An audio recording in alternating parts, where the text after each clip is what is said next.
Tu marches dans un souk de Médine. Tu entends des voix, des cris, puis tu vois une jeune fille encerclée par des hommes. Il la touche, la retourne, l'examine. Un vieil homme pose sa main entre ses cuisses, un autre sur ses fesses. Et tous prient 5 fois par jour. Ce n'est pas un film, ce n'est pas une fiction.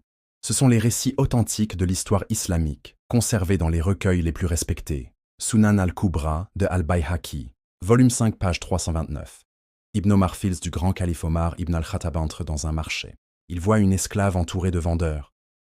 Il s'écarte. Ibn Omar s'approche. Il touche son corps. Il dit alors « Ce n'est qu'une marchandise ».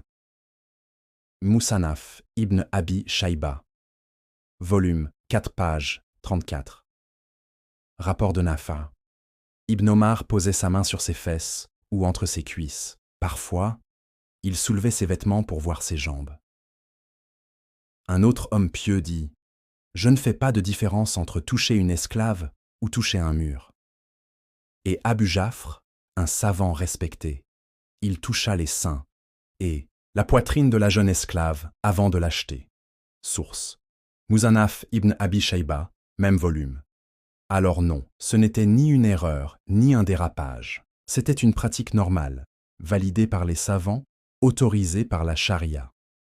Même Imam Atta, l'un des plus grands de la Mecque, disait « Regardez les esclaves, interdits, sauf si tu veux acheter. » Rapporté par Ibn al-Mubarak, Kitab al-Zuhd, et l'imam Muhammad ibn Sirin. Quand on lui envoyait une esclave, il regardait entre ses jambes et ses bras. Musannaf ibn Abi Shayba. Voilà l'héritage caché sous les tapis.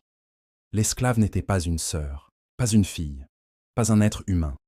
C'était une marchandise que les pieux palpaient comme on palpe un fruit au marché.